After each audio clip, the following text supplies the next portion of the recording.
जय श्री सीताराम। आज मैं फिर एक बार मौजूद हूँ रामलीला मैदान अमेठी में। आप देखिएगा श्रीमद् भागवत महापुराण, यहाँ पर कथा चल रही है। आपने देखा होगा, पहले भी हमने दिखाया था।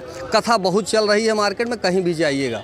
कहाँ हम देखते हैं विशेष कहाँ मिलेगा और आपके काम की चीज़ कहाँ होगी। आइए सौम्या जी से बात करते हैं, इनको कितनी जानकारी है। इतनी कम उम्र में भागवत कथा हो रही है और मैं आया, अभी मैं बैठा था, हमने देखा कि बीच बीच में सीट खाली है। भाजपा सरकार का बोलना ये है जय श्री राम। जो ट्विटर और व्हाट्सअप इंस्टाग्राम पे लिखने वाले जय श्री राम कहाँ चले गए, भीड़ क्यों नहीं आती रामलीला मैदान में। मैं बोलता हूँ, मैं भी हिंदू हूँ, मैं भी ब्राह्मण हूँ, नहीं बोलना चाहिए लेकिन मैं बोलता हूँ, कम से कम कान में जूं तक तो रहेगी। रामलीला मैदान में भीड़ क्यों नहीं है। इतनी अच्छी भागवत कथा चल रही है, लोग दूर दूर से चल करके आपके बीच आए हुए हैं, लेकिन भीड़ नाम की चित्र जो होना चाहिए वो नहीं है। आइए सौम्या जी से बात कर रहे हैं। सौम्या जी, आपका स्वागत है। जय श्री राधे, जय श्री श्याम। कितने समय से आपका भागवत चल रहा है? ये हमारी कथा, ठाकुर जी की कथा 31 अक्टूबर से 6 नवंबर तक चल रही है जी। आप आई हैं और आपने देखा कि यहाँ पर किसी प्रकार की अव्यवस्था? नहीं, यहाँ तो हम पूर्व कथा कर भी चुके हैं। अन्य जगहें हमने कथा करी, लेकिन जो भाव, जो भक्त यहाँ पे हैं कि मतलब कि ठाकुर जी की लीलाओं को ऐसे सुनते हैं जैसे कि मानो उनके हृदय में हरि चिपक चुके हैं, हरि चित्तम समाश्रयेत। तो प्रभु की लीलाओं को बड़े से भाव से ही सुनते हैं, बड़े ही भक्त हैं और बहुत ही अच्छी व्यवस्था यहाँ पे की गई है। बाकी चीज़ें थी लेकिन सौम्या जी भागवत ही क्यों? भागवत में ऐसा है कि देखो कि हमको ज़रूरी नहीं है कि हम पत्ते पत्ते को सींचें। अगर मेरा काम मूल को सींचने से बन सकता है, ज़रूरी नहीं कि हम लौकिक सुखों को बटोरें। हम अगर धन की इच्छा है तब भी हमारे ठाकुर जी अत्यंत धनवान हैं, उनके पास कमी ही क्या है। लौकिक चीज़ों की हमको चाह ही नहीं थी और अध्यात्म में किसी चीज़ की कमी नहीं है। इसी कारण मैंने कृष्ण की भक्ति के माध्यम से श्रीमद् भागवत महापुराण संहिता को चुना। श्री रामचरितमानस और श्रीमद् भागवत में आपको क्या लगता है कौन सा ठीक है? भागवत और रामायण में श्री राम की कथा में और भगवान की कृष्ण की कथा में अंतर यही है कि देखो, राम कृष्ण दो एक हैं, अंतर नहीं निमेष। बात इतना ही है कि इनके नयन चपल हैं, इनके नयन गंभीर हैं, उनके चपल विशेष। ठाकुर जी की जो क्रीड़ाएं हैं वो बिल्कुल ऐसी है, वो माधुर्य क्रीड़ाएं हैं जो ठाकुर जी लीला करते हैं कि कभी भक्तों के लिए भक्त बन जाते हैं, बच्चों के लिए बच्चा बन जाते हैं। हमारे ठाकुर जी 16 कलाओं से परिपूर्ण होने की वजह से ही इनको कहा गया कृष्णस्तु भगवान स्वयं। कृष्ण की कथा ही भगवान है, कृष्ण की कथा ही सत्य है। और भगवान राम की कथा मर्यादा पुरुषोत्तम है, मर्यादित कथा है, इसलिए भाव भी ऐसे मर्यादा का होता है। और इस कथा में ऐसे माधुर्यपूर्ण ऐश्वर्यपूर्ण लीलाओं का वर्णन है। यही कारण है कि कृष्ण कथा की भावना जो है वो सबसे विमुख है, सबसे अटल है। तुलसीदास जी के द्वारा भी रामायण लिखा गया है और राधे श्याम के द्वारा भी लिखा गया है, राधे श्याम रामायण। उसमें क्या है, इसमें क्या है? राधे श्याम रामायण में तो क्या है कि उसमें जो चरित्र को आपने देखा नहीं देखा उसको? नहीं, उसके बारे में तो हमने नहीं सुना। रामचरितमानस और रामायण के बारे में सुना है। अच्छा, हाँ। एक राधे श्याम रामायण भी आता है तो नहीं सुना। भागवत, मूल भागवत को तो जानते हैं। अच्छा। लेकिन अब भागवत का दूसरा रूप आ जाए तो उससे नहीं जानते हैं। इसको व्यास जी ने लिखा है, कोई व्यास जी बन नहीं सकता है, तो हम नहीं जानते हैं। जो मेन है उसे जानते हैं। भागवत गीता को सुनने से आपको क्या लगता है कि क्या क्या कुछ हो सकता है? भागवत गीता या भागवत कथा? भागवत गीता। भागवत गीता में जो कृष्ण कहे हैं वो सुनाया जाता है। गीता में जो अर्जुन को उपदेश ठाकुर जी ने दिया है वो गाया जाता है। और इस भागवत कथा में जो ठाकुर जी लीला किए हैं वो गाया जाता है। और कहने में करने में बड़ा अंतर है। करने में ठाकुर जी बड़ी ही अनेक लीलाएं की है, वो मर्यादा को नहीं देखते, अपने भाव को देखते हैं, गोपियों के लिए क्या क्या नहीं करते। और अर्जुन को उपदेश देते समय उन्होंने अपने सशक्तता से दिया है कि कर्म को महत्वता बताया है। कर्मण्येवाधिकारास्ते मा फलेषु कदाचन, कर्म में अपना कर्तव्य होना चाहिए। भागवत कथा माधुर्यपूर्ण है, मधुरता बताई गई है। भागवत कथा हमको गीता सभ्यता सिखाती है। हमको एक मानव लोग अगर भागवत गीता को सुने या भागवत की जो कथा चल रही है इसको सुने तो क्यों सुने? इसलिए कि देखो समय कम है, और आज प्रायः जो लोग हैं उनकी भावनाएं कलयुग में होने के वजह से कलुषित हो चुकी है।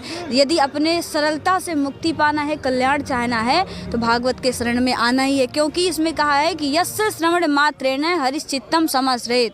मात्र एक बार ही श्रवण करने से हरि अपने चित्त में चिपक जाते हैं और अन्य शास्त्र में ये शक्ति नहीं है। लेकिन भागवत कथा तो घोषणा ही करता है ना कि एकम ही भागवत शास्त्र मुक्ति दाने न गर्जति। ये भागवत शास्त्र तो ऐसा है जो भक्ति, ज्ञान और ध्यान की विविधता को तो हर चीज़ों में गाया गया है, उपनिषदों में, वेदों में, अन्य शास्त्रों में गाया गया है, लेकिन एकमात्र भक्ति ही है जो मात्र भागवत कथा में ही गाया गया है। यही कारण है कि देखो, ज्ञान से कल्याण नहीं हो सकता है, जन्म जन्म मुनि जतन कराही, अंतराम कहीं आवत नाही, लेकिन मात्र एक बार श्रवण करने से यह भागवत कल्याण कर देता है। अभी तक सौम्या जी कहाँ कहाँ आपका भागवत हुआ है? हमारी कथाएं तो ठाकुर जी की कृपा से अन्यत्र सभी क्षेत्रों में हो चुकी है, और ज़्यादातर तो हमारी कथाएं राजस्थान, मध्य प्रदेश, जबलपुर, भरतपुर आदि शहरों में होती है। यहाँ पे हमको ठाकुर जी की कृपा से तीसरी बार आने का सौभाग्य मिला है। शासन प्रशासन से किसी प्रकार की आपको? नहीं, शासन प्रशासन तो नहीं जानते, लेकिन अच्छे भक्त हैं इस अमेठी में, आप जैसे भी। धन्यवाद। और अगर कोई आपसे मिलना चाहे या भागवत चाहता है कि मेरे यहाँ भी हो जाए, तो आपका कोई ये तो नहीं है कि हमको 6 लाख चाहिए, 5 लाख चाहिए तभी भागवत होगा? देखो, हमारी बिल्कुल चाह नहीं है। किसी भक्त के पास यदि पैसे नहीं है, वो भागवत कथा से अपने जीवन को मुक्ति कराना चाहता है, तो क्या कृपा की महत्वता पैसे से हो सकती है? कभी नहीं। धर्म का प्रचार प्रसार आप कर रही हैं या आपने दुकान खोल रखा है? धर्म धंधा नहीं है जी। धर्म को जो धंधा समझते हैं उनकी मूढ़ मान्यताएं हैं। और जो ऐसा ना कोई व्यास, जो सच्चा व्यास होगा, मांग ही नहीं करता कि हमको पैसा चाहिए। वो तो कहता है कि तुम अपने बैठने की व्यवस्था कर लो, हम तो फ्री में कथा तुमको सुनाएंगे। क्योंकि भगवान की कथा गुण से नहीं होती है, वो बहुत व्यवस्था से नहीं होती है, वो तो भाव से होती है। भाव होना चाहिए, हम फ्री में कथा करेंगे।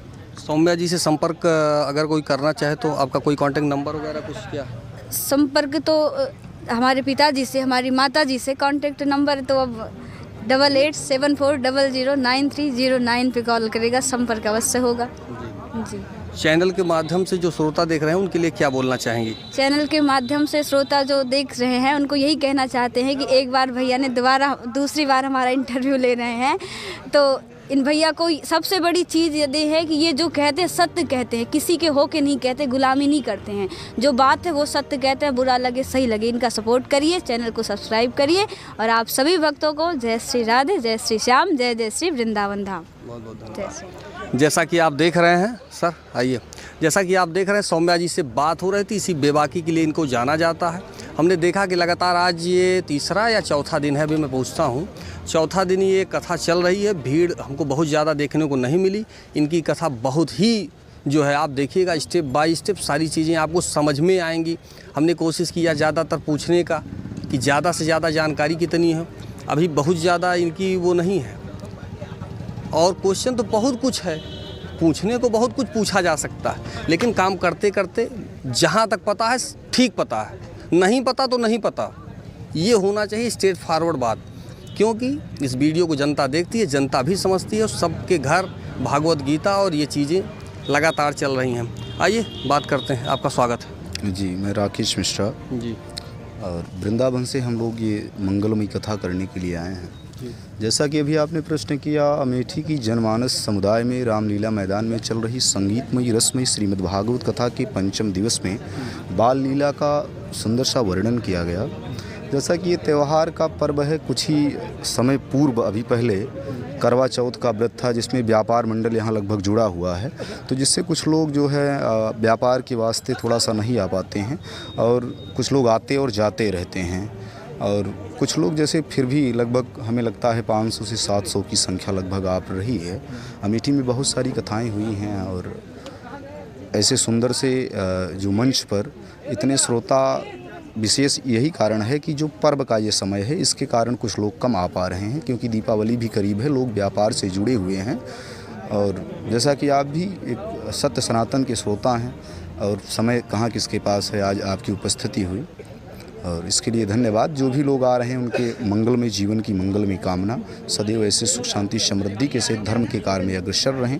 जो नहीं आ रहे हैं उनको भी ठाकुर भगवान श्री लड्डू गोपाल उन पर अपनी कृपा दृष्टि बनाए रखें। जी धन्यवाद।